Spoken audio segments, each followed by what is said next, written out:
Hi folks, let's just get right to it. I have just pulled my starter out of the refrigerator. It's got some gross stuff going on in there. I'm going to pour off the top layer and get about a half a cup to feed this starter for what follows. All right, I've got about half a cup according to this starter. I'm going to put half a cup water and about a cup or a little bit less of flour.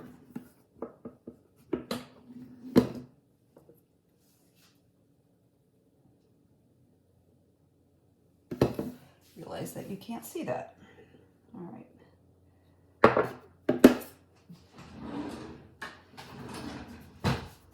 So this is in preparation for what I'm going to do tomorrow, mixing up the loaf. So I'm going to get this all stirred in there.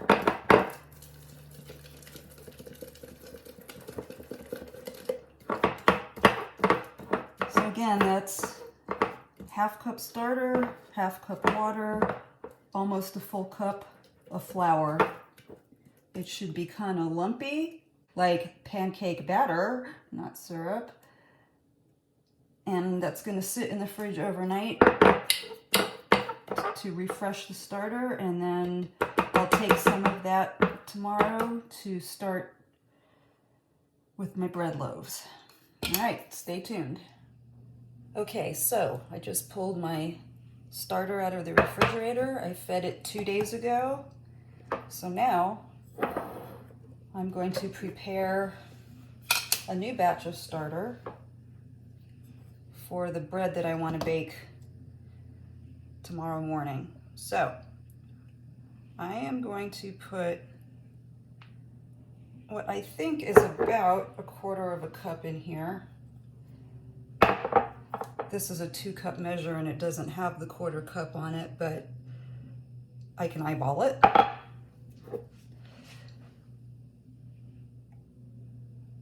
All right, so now I'm gonna add about a quarter cup of water. I'll be right back.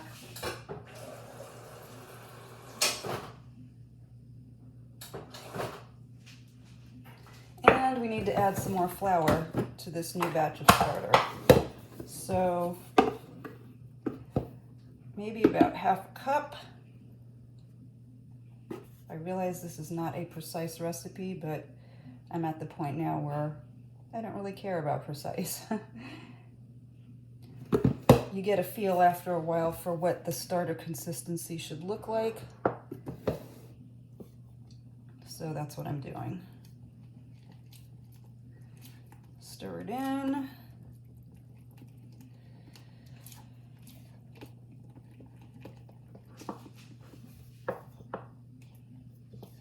I'm going to add just a touch more flour.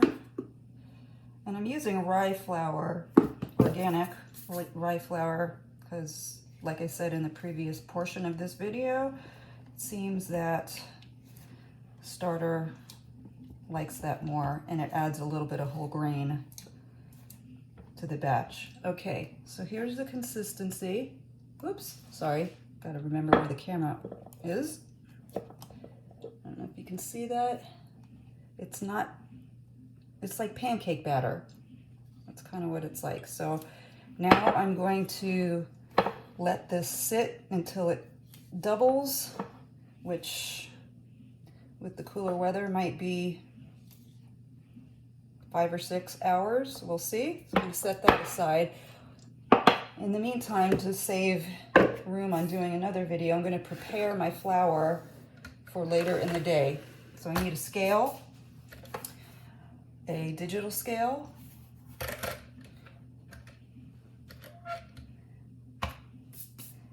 and you want to wait till it gets on 0. Now I just added something, so I need to zero it out again. This unit has that, so back to 0. And I'm going to get my bread flour. And my recipe that I copied from somewhere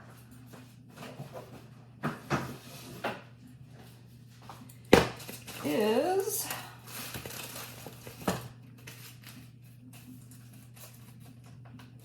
Hold on. Paperwork malfunction. All right.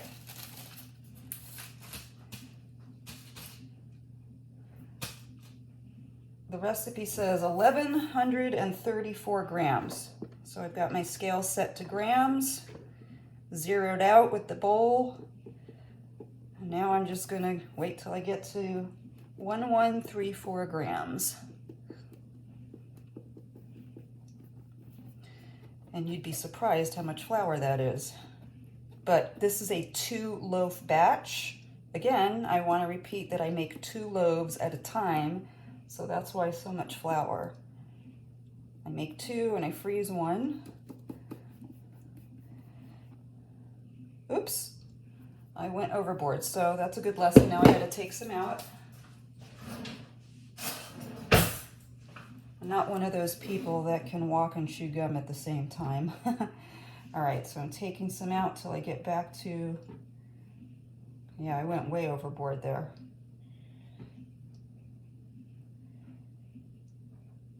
All right. Give or take a gram, no big deal. But now I've got that. I'm gonna zero out my scale again. Start with 0, and I'm going to add 42 grams of salt. All right, here we go. 42 grams, I'm just using sea salt for this from Trader Joe's. It's probably backwards on the video, but. And yes, that's a lot of salt, but it's 2 loaves, and it provides the minerals. Oops, see, I can't talk and do this. Got too much salt in there. I'm gonna just take a big pinch out.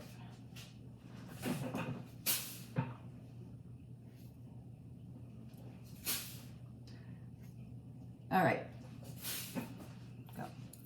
42 grams of salt. I'm just gonna mix this together with a whisk.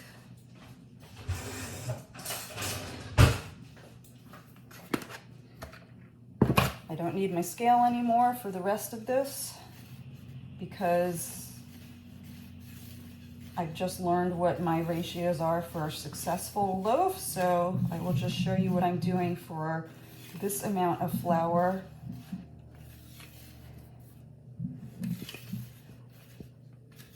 And starter. My starter right now is at almost 1 cup. It'll get up to 2 cups after it's fully expanded later in the day, this evening, because it's, what time is it? It's almost 11 a.m. now, so there we go. That's all done. Get rid of my clutter.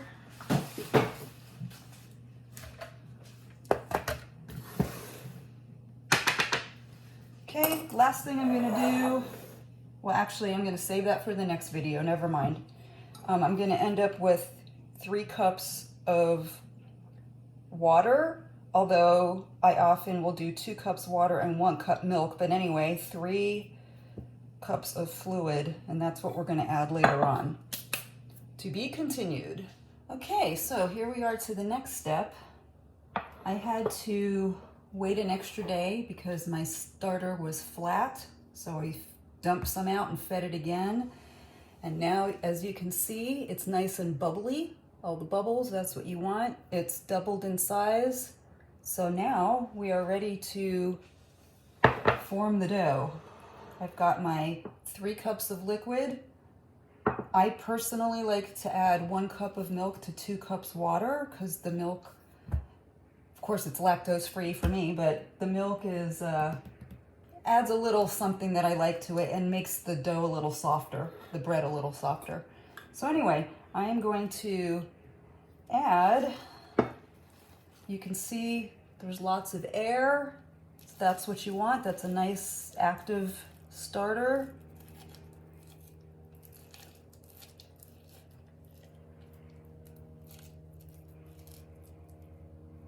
I'm gonna mix it in with the liquid because that's just, you don't have to do this, it's my personal thing that I like to do to kind of get a nice incorporated mixture so that there's not a lot of bunching up of the starter in one area. I don't know if it matters. The experts could tell you otherwise maybe, but this is how I do it. All right, that's all nice and mixed. And I'm gonna add it to the flour and the salt that we already measured out. I'm gonna dump that in.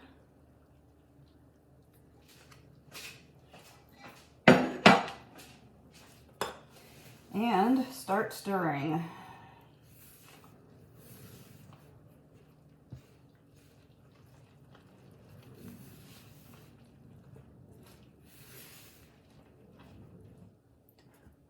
All right, I skipped all that mixing because it takes a while, but you want to get your dough to a stage that some people call kind of shaggy.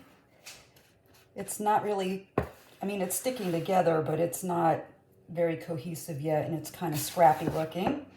That's okay. We've got all the flour incorporated, all the dry flour. And now I'm just gonna let this rest for 5 minutes or so, and then we'll come back and we'll start doing the in-bowl kneading. It's not very complicated. Just gonna do some kneading inside the bowl to keep, or to develop the gluten rather.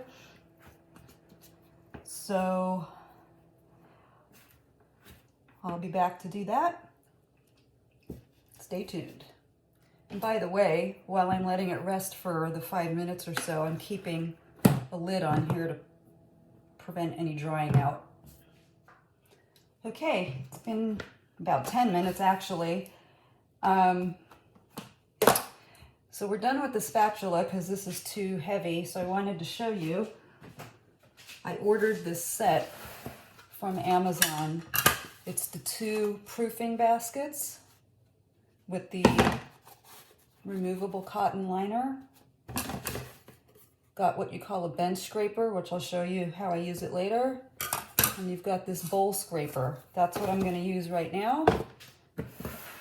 Scrape off the spatula and kind of move the dough around a little bit. I don't know if you can see what I'm doing here. I'm just kind of scraping the sides and getting it all the way to the bottom and pulling it over the top. Probably should have scraped the sides earlier, but anyway. So now the fun begins. I've got a little container of water right here to dip my fingers in to keep things moist. Oops, I better take off my rings.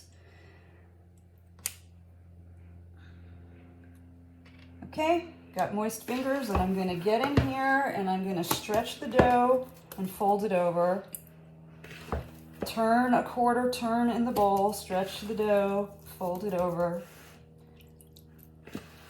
Turn, fold it over. Turn, fold it over. I think I'm going to do that a little bit more. The more you do this, the stretchier the dough gets, which is good. That's what you want because you're developing the gluten. All right, last one.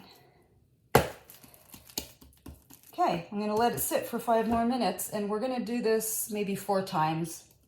Just stretching and folding, stretching and folding. So when I come back, I will have done this 4 times, and we'll go to the next step. Okay, so the dough's been sitting in the bowl.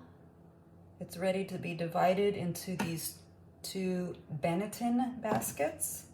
First thing I'm going to do is dust some flour on my surface here so that the lump of dough won't stick. Just kind of spread it around.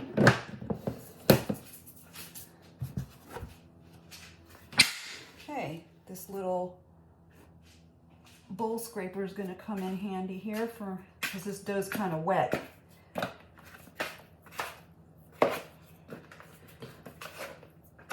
Which is okay, but it just makes it a little hard harder to handle, I should say.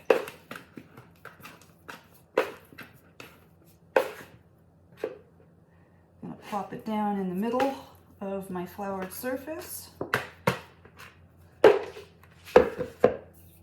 Oh, I forgot something. I forgot to put some flour in the baskets.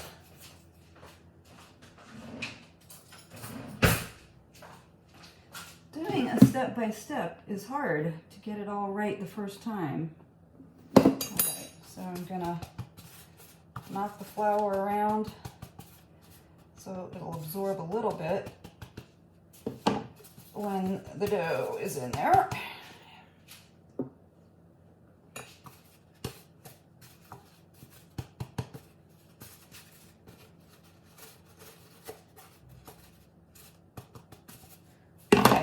Now, I'm going to flour my hands so I can handle this dough. And we're just going to do this real quick. We're going to cut it in half, and that's where this bench scraper comes in that I mentioned earlier. Kind of separate it. I'm going to gather up one, fold it in on itself, flip it over in the basket. Same thing with the other one. This one's really sticky, so use the bench scraper, fold it over, stretch it out, flop it in the basket. Okay, I'm going to wash my hands. I'll be right back.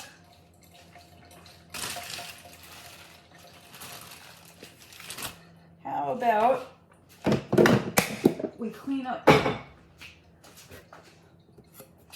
countertop here. Again, this bench scraper comes in very handy for cleaning up the countertop after you're done. Kind of gets all the stray flour in there.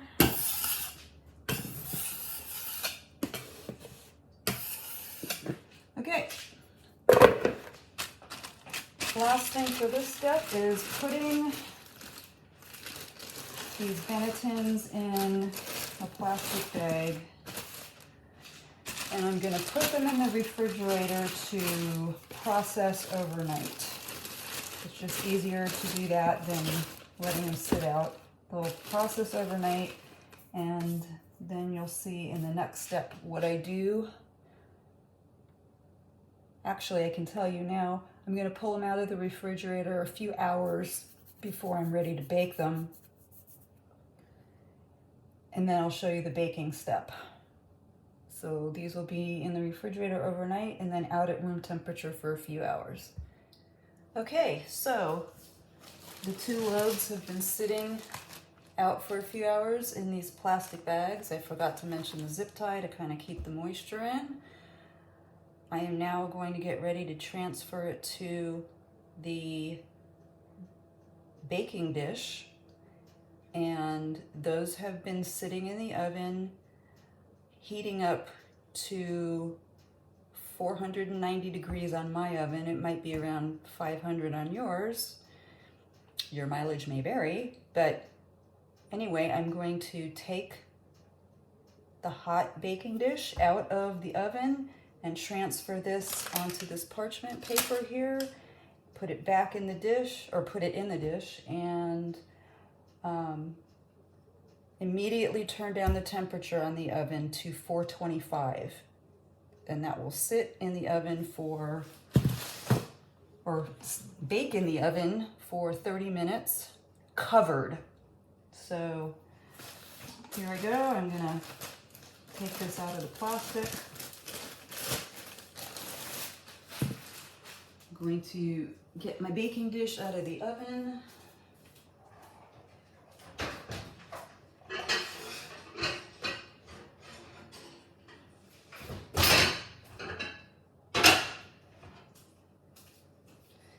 This is very hot, so don't burn yourself. I'm gonna flip this over. Comes nice and clean out of the banneton. I'm gonna drop this in here. I'm going to score it with the scissors down the center, 3 cuts. Usually does it for me. And spray the top with some water so that it'll steam. I am now going to put the lid back on this and pop it in the oven.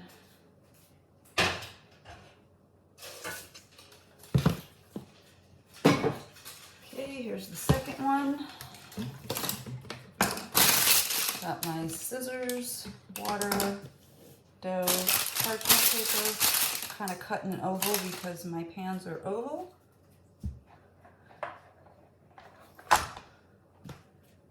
I'm working fast because I want to get this in the oven right away. Oops, that sometimes happens.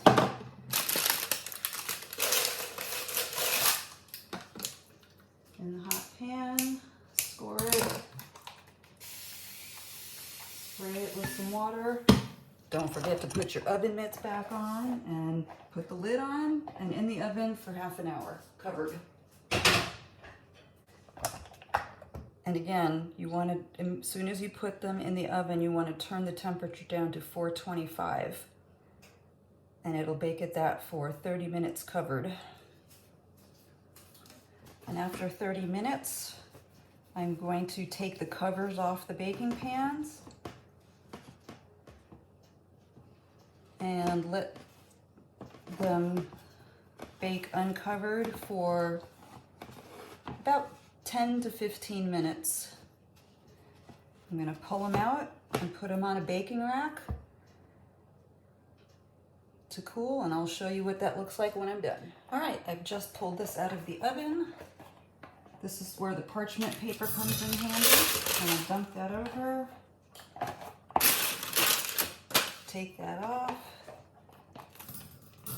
And what a nice loaf, huh? It's pretty brown on the bottom, brown on the top. Okay, and the next one.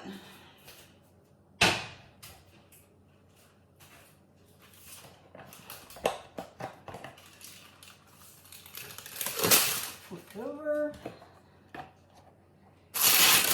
Take the paper off.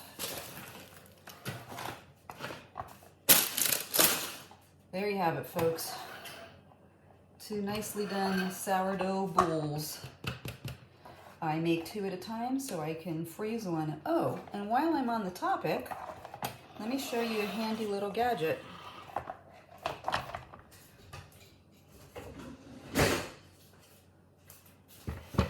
This bread cutter.